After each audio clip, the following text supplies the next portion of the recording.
Good morning friends. मैं doctor V के Mishra from gastro liver hospital Swaroop Nagar Kanpur. आंखों के नीचे जो स्वेलिंग होती है उसे कहते हैं पफिनेस। उसे आई बैग्स के नाम से भी जाना जाता है। ये आई बैग्स क्यों होते हैं और इनके क्या रीजंस हो सकते हैं और कैसे आप इनसे छुटकारा पा सकते हैं, इनके बारे में बात करूंगा। ये बहुत कॉमन प्रॉब्लम है, इसको ध्यान से देखिए। नाउ जो पफिनेस आंख के नीचे होती है इसे आई बैग्स के नाम से भी जाना जाता है। जब आप सो के उठते हैं सवेरे, it's a very common observation, आपको ऐसा मिलता है। कभी कभी इस तरह की जो स्वेलिंग है पूरे दिन रह सकती है, यह भी बिल्कुल कॉमन ऑब्जर्वेशन है। नाउ ये क्यों डेवलप होती है? ये एक्चुअली फ्लूइड के रिटेंशन के चलते डेवलप होती है। अगर आंखों के नीचे का जो टिश्यू है वो अगर वीक हो जाए तो भी ये डेवलप हो जाती है। अगर फैट यहां का शिफ्ट होकर कहीं और चला जाए तो भी ये डेवलप हो जाती है। इन कोई इंफेक्शन या इन्फ्लेमेशन हो जाए तो भी इस तरह की जो स्वेलिंग है वो डेवलप हो जाती है। Now there are certain common causes जो आपको समझने की जरूरत है। Number 1, ageing. जैसे जैसे हमारी एज बढ़ती है तो जो मसल जो सपोर्ट करती है नीचे लिड को, वो समय के साथ धीरे धीरे वीक होने लगती है। तो इसमें फैट और फ्लूइड दोनों का एक्युमुलेशन होने लगता है और सेग होने लगती है। तो इस तरह की जो स्वेलिंग है वो एज बढ़ने के साथ is a very common observation. तो एजिंग सबसे इंपॉर्टेंट रीजन है। Number 2, genetics. अगर आपकी फैमिली हिस्ट्री है कि आपके जो पेरेंट्स हैं उनमें से इस तरह की स्वेलिंग की प्रॉब्लम थी, देन द पॉसिबिलिटी इज कि आपको भी इस तरह की स्वेलिंग की प्रॉब्लम होगी, क्योंकि इस तरह के जो आई बैग्स हैं ये कभी कभी जेनेटिकली डिटरमाइन होते हैं। That's number 2। नंबर 3, अगर आपकी नींद डिस्टर्ब है, बिकॉज आपकी नींद अगर ठीक है तो सर्कुलेशन प्रॉपर होगा। अगर आपकी जो नींद इम्प्रॉपर है तो सर्कुलेशन अफेक्टेड होगा, फ्लूइड का बिल्डअप होगा और इस तरह की पफिनेस या सेगिनेस आएगी। तो नींद की डिस्टर्बेंस आते हैं नंबर 3 पर। नंबर 4 पर आती है डाइट। अगर आपको आदत है बहुत ज्यादा नमक खाने की, अगर नमक आप ज्यादा खाते हैं तो पानी का या फ्लूइड का रिटेंशन होगा। अल्कोहल आप लेते हैं उसके चलते में इसका रिटेंशन होगा और आंख के नीचे स्वेलिंग आएगी। नंबर 5 पर आती है एलर्जीज। अगर एलर्जी है या साइनसाइटिस या साइनस की प्रॉब्लम है तो चूंकि साइनस बिल्कुल आंख के नीचे होते हैं तो इस एरिया में इन्फ्लेमेशन, इस एरिया में इरिटेशन, इस एरिया में स्वेलिंग आने की संभावना हमेशा बढ़ जाएगी।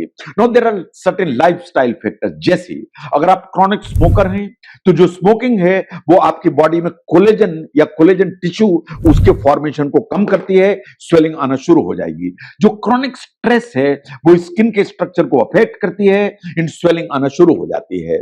नंबर 7 पर आता है fluid retention. It's a very common reason. जो आप लेटते हैं तो जो फ्लूइड है वो ऊपर की तरफ असेंड करता है और आंखों के नीचे डिपॉजिट हो जाता है। इन पर्टिकुलरली आपकी डाइट में साल्ट ज्यादा है, इन आपका अल्कोहल का इंटेक ज्यादा है। तो नाउ कभी जो क्राइंग होती है उसके चलते भी टेम्परेरीली इस तरह की स्वेलिंग आ सकती है। इसके अलावा देयर आर सर्टेन ऑर्गन्स जिनमें अगर कोई प्रॉब्लम है या मेडिकल इलनेस है तो आंखों के नीचे स्वेलिंग आएगी। जो किडनी डिजीज है, चाहे किडनी का इंफेक्शन हो, चाहे किडनी का में और दूसरी बीमारियां हो, तो इस तरह की स्वेलिंग आने की संभावना होगी। जो अनकंट्रोल्ड थायराइड प्रॉब्लम्स हैं, हाइपोथायराइडिज्म, इस तरह की स्वेलिंग आने की संभावना है। लिवर डिजीज, इस तरह की स्वेलिंग आने की संभावना है। इवन हार्ट की प्रॉब्लम में भी इस तरह की जो स्वेलिंग है उसके आने की संभावना होती है। नो, इसको आप एड्रेस कैसे करेंगे? अगर आपको आंख के नीचे स्वेलिंग आ रही है तो आपको क्या करने की जरूरत है? नंबर 1, आप ध्यान से देखिए कि आप लाइफस्टाइल में क्या चेंज कर सकते हैं। नंबर 1, जब आप सोते हैं तो हेड को थोड़ा सा एलिवेट करके रखिए। तो अगर आप एलिवेट करके रखेंगे तो जो फ्लूइड कलेक्ट होता है अराउंड आईज वो नहीं होगा या मिनिमाइज हो जाएगा। नंबर 2, आपको अपना साल्ट और अल्कोहल इनको मिनिमाइज करने की जरूरत है। नंबर 3, पानी ठीक मात्रा में पीजिए, हाइड्रेटेड रहिए। इनफैक्ट डिहाइड्रेशन से स्वेलिंग आने की ज्यादा संभावना है। एडिक्वेट स्लीप लीजिए। जो स्लीप डिप्राइवेशन है उसके चलते ये baggy eyes is a very common problem. अगर आप स्मोकर हैं तो स्मोकिंग बंद करिए। अगर आपको कोई एलर्जिक डायथिसिस है उसको आप छोड़िए, अलग करिए, ट्रीट कराइए। ना कुछ ट्रीटमेंट में आप टॉपिकल यूज कर सकते हैं कोल्ड कंप्रेस यूज कर सकते हैं ताकि ये जो फ्लूइड रिटेंशन है ये मिनिमाइज हो या रीएब्जॉर्ब हो जाए। ना कुछ सिरम्स अवेलेबल होते हैं जिनमें बेसिक जो मटेरियल होता है या तो कैफीन होती है या हाइलुरोनिक एसिड होता है या रेटिनॉल होता है।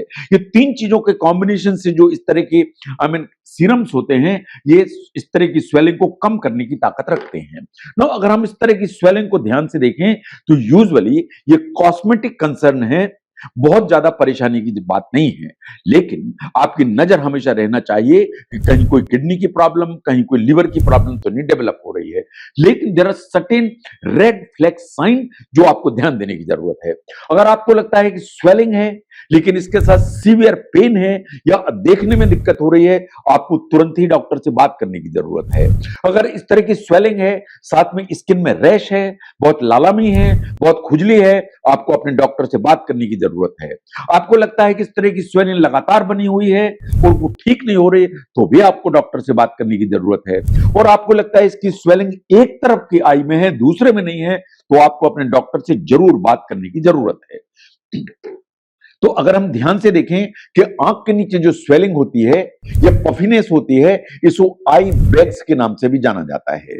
ये बहुत सारे जो ना इस तरह के जो कारण होते हैं जो इसको कर सकते हैं, वो आपकी लाइफस्टाइल, आपकी डाइट उससे जुड़े हुए होते हैं। लेकिन कभी कभी ये इलनेसेस का संकेत देती है, चाहे वो किडनी की प्रॉब्लम हो, चाहे वो लिवर की प्रॉब्लम हो। और कब इस पर ध्यान दिया जाना चाहिए, कब आपको अपने डॉक्टर से कंसल्ट करना चाहिए, इस चीज को समझने में इस वीडियो ने हेल्प की, जरूर शेयर करें। मैं doctor V K Mishra from gastro liver hospital, Swaroop Nagar, Kanpur. Thank you very much.